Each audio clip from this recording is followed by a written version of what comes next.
حضرت معاویہ صحابی ہیں، کاتب وحی ہیں، حضور کے برادر نسبتی ہیں، صالح ہیں، ام حبیبہ بہن ہے ان کی جو حضور کی زوجہ محترمہ ہے، ان کا مقام بہت بلند ہے، لیکن ہم انہیں خلفائے راشدین میں شامل نہیں کرتے، اس لیے کہ ان کا جو خلافت کو اختیار کرنا یا حکومت اختیار کرنا یہ قبائلی عصبیت کی بنیاد پر تھا، باہمی مشورے کی بنیاد پر نہیں تھا۔ غلطی ہر ایک سے ہو سکتی ہے اور آپ رائے رکھ سکتے ہیں، لیکن کسی صحابی کی نیت پر حملہ نہیں کریں گے۔ صحابی کی نیت پر حملے کا مطلب کیا ہے کہ محمد صلی اللہ علیہ وسلم تزکیہ نفس نہیں کر پائے، یہ ریفلیکٹ کرے گی حضور کی اس پوری کی پوری جد و جہد پر کہ شخصیت سازی نہیں کر پائے محمد صلی اللہ علیہ وسلم۔ معاذ اللہ ثم معاذ اللہ ثم معاذ اللہ۔ حضرت معاویہ نے خط لکھا، اور رومی کتے، اگر تو نے دارالاسلام پر حملہ کرنے کی جرت کی تو سن لے کہ علی کی طرف سے لڑنے والوں میں سب سے پہلے معاویہ ہوگا تیرے خلاف۔ حضرت علی کو انہوں نے شہید کیا جو ان کے ساتھی تھے، خوارج۔ جنگ صفین میں حضرت معاویہ کے کہنے سے عمرو بن العاص رضی اللہ تعالیٰ عنہ نے قرآن مجید جو ہے نیزے پر اٹھا لیا کہ لڑائی بند کرو، قرآن کو حکم بنا لو، جو قرآن فیصلہ کر دے وہ ہم بھی قبول کریں، تم بھی کرو۔ حضرت علی کا خیال یہ تھا رضی اللہ تعالیٰ عنہ یہ چال ہے، اور انہوں نے روکا اپنے ساتھیوں کو، لیکن اکثر لوگوں نے کہا قرآن آ گیا بیچ میں، اب ہم کیسے ہتھیار چلائیں؟ اس میں میرا ذہن جاتا ہے ایک حدیث کی طرف، بڑی اہم حدیث ہے، اور اس کے راوی حضرت علی ہیں۔ حضرت علی فرماتے ہیں کہ حضور نے فرمایا انہا ستکون فتنۃ، ان قریب ایک بہت بڑا فتنہ گرما ہوگا۔ حضرت علی فرماتے ہیں میں نے عرض کیا مل مخرج منہا یا رسول اللہ، اس سے نکلنے کا راستہ کون سا ہوگا؟ فرمایا کتاب اللہ فیہ خبر ما قبلکم ونبأ ما بعدکم وحکم ما بینکم، اس قرآن میں تم سے پہلے لوگوں کی خبریں موجود ہیں، بعد آنے والوں کے حالات موجود ہیں، اور تمہارے درمیان جو اختلافات بھی پیدا ہوں گے ان کا حل موجود ہے۔ تو کیسے نہ مانتے مسلمان؟ قرآن کو حکم بنایا جا رہا ہے۔ بہرحال اس کے نتیجے میں جو بھی ہوا ہے یہ اب تاریخ کا معاملہ ہے، میں اس کی تفصیل میں نہیں جانا چاہتا، مسئلہ حل نہیں ہو سکتا، لیکن حضرت علی کی خلافت جو ہے ان کے ہاتھ پر بیعت ہو گئی تھی، وہ چلی، لیکن 4.5 برس سوائے خانہ جنگی کے اور کچھ نہیں۔ وہ جو قافلہ آگے چل رہا تھا سیل رواں، وہ 1 انچ بھی آگے نہیں بڑھا۔ البتہ قیصر روم نے جب دیکھا یہ تو آپس میں لڑ رہے ہیں، اب موقع ہے میں حملہ کروں، چونکہ وہاں قریب ترین تو حضرت امیر معاویہ بیٹھے ہوئے تھے شام میں، شام سے ملحق تھا آگے ایسا۔ حضرت معاویہ نے خط لکھا، اور رومی کتے، اگر تو نے دارالاسلام پر حملہ کرنے کی جرت کی تو سن لے کہ علی کی طرف سے لڑنے والوں میں سب سے پہلے معاویہ ہوگا تیرے خلاف، لہذا اس نے جرت نہیں کی۔ بہرحال حضرت علی کو شہید کرنے والے تھے ایکسٹریمسٹ جو خود ان کے اپنے ساتھیوں میں سے تھے۔ انہوں نے کہا وہ کہاں حکم کیوں مانا؟ ان الحکم الا للہ، اللہ کے سوا کسی کا حکم نہیں، قرآن حکم نہیں، کیوں مانا؟ اور اگر مانا تھا تو اب حکم کے بعد کیوں نہیں مانتے؟ چھوڑ دو خلافت۔ بہرحال یہ کہلاتے ہیں خوارج، جنہوں نے بغاوت کی ہے حضرت علی کے ساتھ۔ ان میں سے 3 نے بیٹھ کے طے کیا، یہ 3 جو در حقیقت بڑے شخص ہیں، یہ اس وقت امت جو ہے ان کی وجہ سے اس مشکل میں پڑی ہوئی، تینوں کو قتل کر دو۔ فلاں دن صبح فجر کی نماز کے وقت ایک شخص وہاں جائے گا، ایک شخص وہاں جائے گا، ایک شخص وہاں جائے گا، اور فجر کی نماز میں قتل کر دو۔ ابن ملجم آیا حضرت علی پر وار کیا، وار کاری ثابت ہوئی۔ باقی دو حضرت معاویہ اور حضرت عمرو بن العاص، ان میں سے ایک تو اس روز فجر میں آئے نہیں کسی وجہ سے، اور دوسرے پر جو وار پڑا وہ اوچھا وار تھا، وہ کاری وار نہیں تھا، حضرت علی شریف۔ اس کے بعد حضرت حسن کی خلافت ہوئی 6 مہینے، لیکن اب جب جنگ کا معاملہ ہوا تو حضرت حسن نے دستبرداری اختیار کر لی، حضرت معاویہ کو تسلیم کر لیا خلیفہ۔ حضرت معاویہ صحابی ہیں، کاتب وحی ہیں، حضور کے برادر نسبتی ہیں، صالح ہیں، ام حبیبہ بہن ہے ان کی جو حضور کی زوجہ محترمہ ہے، ان کا مقام بہت بلند ہے، لیکن ہم انہیں خلفائے راشدین میں شامل نہیں کرتے، اس لیے کہ ان کا جو خلافت کو اختیار کرنا یا حکومت اختیار کرنا یہ قبائلی عصبیت کی بنیاد پر تھا، باہمی مشورے کی بنیاد پر نہیں تھا۔ لیکن 20 سال تک ان کا دور حکومت ہے اور کوئی خونریزی نہیں، کوئی غارت گری نہیں، کوئی اختلاف نہیں، کوئی بغاوت نہیں، کوئی جھگڑا نہیں، مدبر اس درجے کے تھے۔ اب آئیے آخری سٹیج آئی، حضرت معاویہ کو مشورہ دیا گیا، مغیرہ ابن شعبہ ایک بزرگ صحابی تھے، کہ دیکھیے جناب امیر، مسلمانوں میں اختلاف ہوا، 4.5 سال 5 سال خانہ جنگی رہی، اب اگر پھر معاملہ آپ کے انتقال کے بعد ایسے ہی چھوٹ گیا تو اختلافات ہوں گے، جھگڑے ہوں گے، مختلف دعوے دار سامنے آئیں گے، جنگیں ہوں گی، پھر دوبارہ جو ہے فساد ہو جائے گا۔ آپ کسی کو نامزد کر دیں، اور پھر مشورہ دیا اپنے بیٹے یزید کو نامزد کر دیا۔ حضرت معاویہ ریلیکٹنٹ رہے، لیکن اس کے بعد انہوں نے مان لیا اور فیصلہ کر لیا۔ یہاں میں چاہتا ہوں کہ بات سمجھ لیں اچھی طرح، اس معاملے میں اگر آپ حضرت معاویہ کی نیت پر شک کریں گے تو مجھے آپ کے ایمان پر شک ہو جائے گا۔ نیت پر نہیں، غلطی ہو سکتی، صحابی ہیں، نیت غلط نہیں، نیت کیا تھی، اور میں سمجھتا ہوں 100% کہ اب اتنا پانی گزر چکا ہے پل کے نیچے سے وقت کے دریا میں کہ بارے صحابہ سب رخصت ہو چکے، اب اکثریت 9 مسلموں کی ہے، عصبیتیں بھی ہیں، قبائلی عصبیتیں ختم تو نہیں ہوئی، لہذا جب تک کوئی قبائلی عصبیت پیچھے نہیں ہوگی حکومت کے، حکومت نہیں چل سکے گی۔ یہ ابن خلدون کا لفظ ہے، عصبیت، کوئی چیز جو جوڑے آپ تو دینی عصبیت اب کمزور پڑ گئی ہے، اس لیے کہ حضور نے جن کو تربیت دی تھی وہ اب گئے، اکثر و بیشتر گئے۔ اب اگر ایسے ہی چھوڑ دیا گیا اور کوئی قبائلی عصبیت پشت پر نہ آئی تو پھر خانہ جنگی ہوگی، 5 سال تک ہوئی۔ اس بنا پر انہوں نے اسے صحیح سمجھا۔ آپ اختلاف کر سکتے ہیں، صحابہ کی رائے سے اختلاف ہو سکتا ہے، لیکن آپ ان کی نیت پر شک نہیں کر سکتے۔ بہرحال واقعہ کیا ہے تاریخی اعتبار سے کہ یہ 10ویں سال میں نامزد کر دیا یزید کو اپنے بعد خلیفہ کے لیے، ولی عہد۔ اس وقت تقریباً سب نے بات مان لی سوائے 5 افراد کے۔ وہ 5 افراد بہت اہم تھے، بہت ابو بکر اہم ترین آدمی تھے، ان کے بیٹے عبد الرحمن ابن ابو بکر، عمر نمبر 2 تھے عبداللہ ابن عمر، زبیر عبداللہ ابن زبیر، عباس عبداللہ ابن عباس،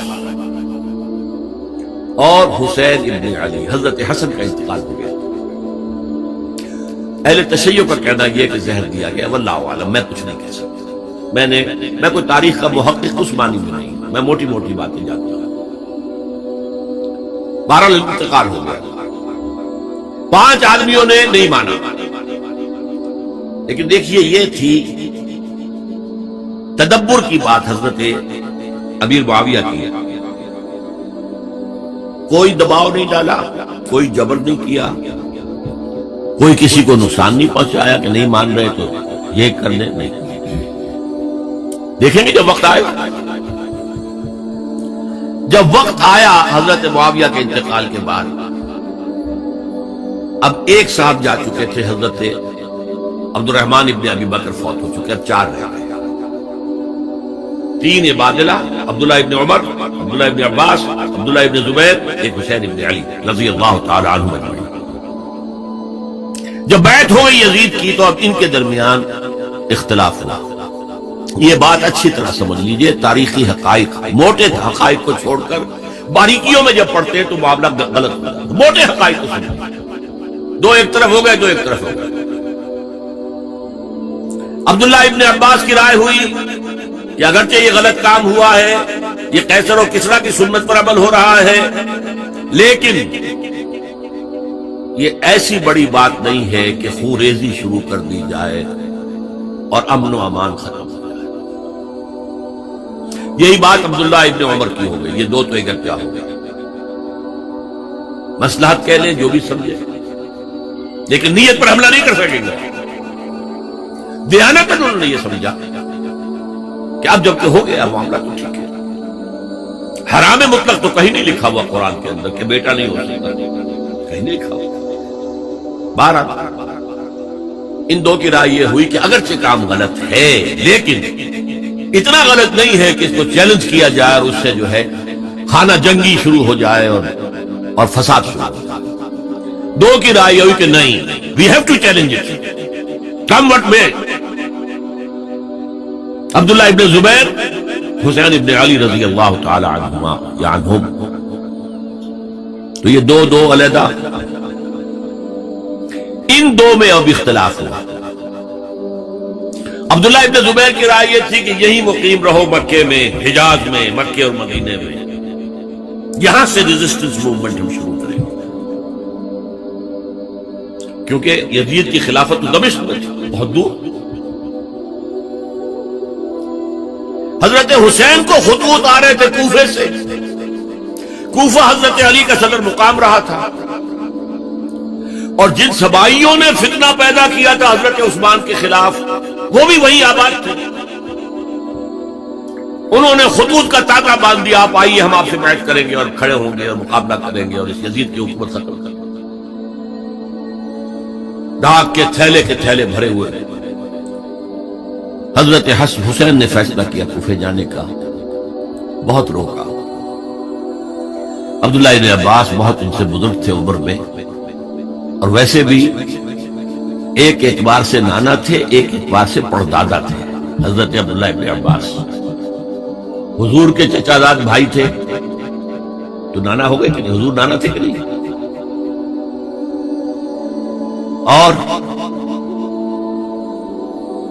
حضور کے چچا تھے حضرت عباس، ان کے بیٹے ہیں، تو اس اعتبار سے حضرت علی رضی اللہ تعالیٰ عنہ کے کیا ہو گئے چچا۔ بہرحال میں کچھ گڑبڑ کر رہا ہوں اس وقت۔ وہ دوڑتے جا رہے تھے کہ حسین خدا کے لیے مت جاؤ، خدا کے لیے مت جاؤ، یہ کوفی تمہارا ساتھ نہیں دیں گے، الکوفی لا یوفی، کوفی وفا نہیں کرتا وعدہ،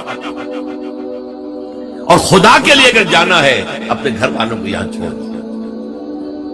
بس حضرت حسین پر رضی اللہ تعالی عنہ جو ایک کیفیت تھی، انہوں نے سب باتوں کو نظر انداز کیا۔ وہاں ہزاروں لوگوں نے مسلم بن عقیل جو حضرت حسین کے نمائندے کی حیثیت سے پہلے گئے تھے، ان کے ہاتھوں پر بیعت کیا، وہ خطوط آ رہے ہیں، اور بھی بات پختہ ہو گئی۔ ابھی راستے ہی میں سے کہ پتہ چلا کہ ابن سیاد گورنر بن کر آیا ہے، اور اس نے جو وہاں پر تشدد کیا ہے اور ڈنڈا برسایا ہے، سب بیعت توڑ کے گھروں میں چھپ گئے، اور مسلم بن عقیل جو ہیں وہ بے یار و مددگار شہید بھی کر دیے گئے۔ حضرت حسین نے ارادہ کیا کہ واپس ہو جائے مدینے کی طرف۔ اب مسلم بن عقیل کے بیٹے جو ہیں، وہ عرب کی ایک غیرت ہے، ایک آنر جسے آج کل کہتے ہیں، ہم اپنے باپ کا بدلہ لیے بغیر نہیں جائیں گے، اور حضرت حسین کی شرافت و مروت، یہ لوگ میرے ساتھ رہے تھے، میرا ساتھ دے رہے تھے، اب میں ان کا ساتھ کیسے چھوڑوں؟ بہرحال وہ حادثہ فاجعہ ہو کر رہا، اور اس میں سب سے بڑا سبب جو بنا ہے وہ میں چاہتا ہوں جس کی طرف کسی کی نگاہ نہیں گئی۔ افسوس یہ ہے کہ میرا اس پر جو کتاب چاہے سانحہ کربلا وہ آؤٹ آف پرنٹ تھا۔ کوشش تھی کہ آج یہاں وہ پیش کیا جاتا، مختصر ترین، لیکن آپ دیکھیں گے کہ کلیئر ہو جاتی ہے ہسٹری۔ دو کتابچے ہیں، شہید مظلوم، میرے نزدیک مظلوم ترین شہید حضرت عثمان رضی اللہ تعالی عنہ، اور سانحہ کربلا، بہت بڑا سانحہ، اس میں کوئی شک نہیں۔ حضرت حسین کے صبر اور مصابرت اور استقلال اور شجاعت مثالی ہیں تاریخ کے اندر۔ اپنے سامنے جو ہے اپنے ایک ایک کر کے چراغ گل ہو رہے ہیں، خاندان سارا ختم ہو رہا، خیر خار بچے شہید ہو رہے۔ وہ تو ایک بچہ بیمار تھا، حضرت علی بن حسین زین العابدین رحمۃ اللہ علیہ، وہ بچا ہے۔ لیکن اصل میں شرافت اور مروت جو ہے وہ بسا اوقات اپنی شرافت کی وجہ سے مار کھا جاتی ہے۔ حضرت حسین سے میرے نزدیک یہ ایک اسٹریٹجک مسٹیک ہوئی کہ جب کوفیوں کا لشکر سامنے تھا تو وہاں کھڑے ہو کر ایک ایک کا نام لے گا، فلاں ابن فلاں، کیا تم نے مجھے خط نہیں لکھا تھا؟ اے فلاں ابن فلاں، کیا تم نے مجھے خط نہیں لکھا تھا؟ سب کے راز فاش کر رہے ہیں، اور دیکھو یہ میرے پاس یہ تھیلے بھرے ہوئے تمہارے خطوں کے موجود ہیں، تم نے مجھے بلایا اور میں آیا۔ یہ بات تھی جس کی بنا پر اب ان کے لیے کوئی چارہ نہیں تھا کہ انہیں شہید کر دیں، ورنہ تو یہ ہمارا بھانڈا پھوڑ دیں گے جا کر یزید کے پاس، تو ہماری کھالیں کھنچ جائے گی۔ یہی وجہ ہے کہ حضرت حسین نے 3 آفرز کیے، مجھے واپس مدینے جانے دو، نہیں، مجھے یزید کے پاس جانے دو، نہیں، مجھے کہیں اسلامی سرحد پر بھیج دو، میں وہاں پر کافروں سے جنگ کرتے ہوئے زندگی ختم کر لوں گا، نہیں، ہیئر اینڈ ناؤ بیٹھ کرو۔ یہ حضرت حسین کی شرافت، غیرت، حمیت، مروت کے خلاف، لہذا انہیں شہید کیا گیا، اور پھر خیموں کو آگ لگائی گئی۔ یہ نوٹ کیجیے کیوں لگائی گئی؟ اگر تو یہ غصے اور انتقام میں اور وینجینس میں ہوتا تو حضرت علی بن حسین زین العابدین کو بھی شہید کرنا چاہیے تھا، نہیں کیا۔ اگر یہ اس طرح کا معاملہ ہوتا تو خواتین کی بے حرمتی ہوتی، نہیں ہوئی۔ یہ خیمے بھی جلائے تاکہ وہ جو ایویڈنس ہے وہ ختم ہو جائے، ہمارے خلاف یہ جو ڈاکومنٹری پروف لیے پھر رہے ہیں، خیمے جلیں گے اور یہ تھیلے بھی جل جائیں گے اور یہ خطوط بھی جل جائیں گے اور ہم بچ جائیں گے۔ یہ ہے میرا تجزیہ۔ بہرحال اس میں کوئی شک نہیں کہ تاریخ انسانی کے عظیم حوادث میں سے وہ ہے، اور میرے نزدیک حضرت حسین رضی اللہ تعالیٰ عنہ کا اختلاف کر سکتا ہے، جو چاہے کرے، حضرت حسین سے اختلاف کرے اور اتفاق کرے حضرت عبداللہ ابن عمر، عبداللہ ابن عباس کے ساتھ، تبھی ٹھیک ہے، اور اگر حضرت عبداللہ ابن عباس اور عبداللہ ابن عمر سے اتفاق کرے اور حضرت حسین ان سے اختلاف کرے تو بے شک ہے، معصوم کوئی نہیں۔ ہمارے نزدیک معصومیت خاصہ نبوت ہے، نبوت ختم ہوئی حضور پر، معصومیت ختم ہوئی، غلطی ہر ایک سے ہو سکتی ہے اور آپ رائے رکھ سکتے ہیں، لیکن کسی صحابی کی نیت پر حملہ نہیں کریں گے۔ صحابی کی نیت پر حملے کا مطلب کیا ہے کہ محمد صلی اللہ علیہ وسلم تزکیہ نفس نہیں کر پائے، یہ ریفلیکٹ کرے گی حضور کی اس پوری کی پوری جد و جہد پر کہ شخصیت سازی نہیں کر پائے محمد صلی اللہ علیہ وسلم، معاذ اللہ ثم معاذ اللہ ثم معاذ اللہ۔ بہرحال یہ ہے تاریخ کے اعتبار سے ہمارے ہاں جو عظیم ترین ذی الحجہ کے علیہ وسلم نے فرمایا، سچ بولنے کی عادت بناؤ، کیونکہ سچائی نیکی کی راہ دکھاتی ہے اور نیکی جنت میں لے جاتی ہے۔ نبی کریم صلی اللہ علیہ وسلم نے فرمایا، اگر مجھے اپنی امت یا لوگوں کی ان تکلیف کا خیال نہ ہوتا تو میں ہر نماز کے لیے ان کو مسواک کا حکم دے دیتا۔ نبی کریم صلی اللہ علیہ وسلم نے فرمایا، جب تم کوئی چیز مانگو تو اللہ ہی سے مانگو، اور جب مدد مانگو تو اللہ ہی سے مدد مانگو۔ نبی کریم صلی اللہ علیہ وسلم نے فرمایا، آدمی کے جھوٹا ہونے کے لیے بس یہی کافی ہے کہ وہ ہر سنی سنائی بات تحقیق کے بغیر بیان کر دے۔ بسم اللہ الرحمن الرحیم۔ نرمی کے ساتھ گفتگو کرنا اور درگزر کرنا اس صدقہ سے کہیں بہتر ہے جس کے بعد دل آزاری ہو۔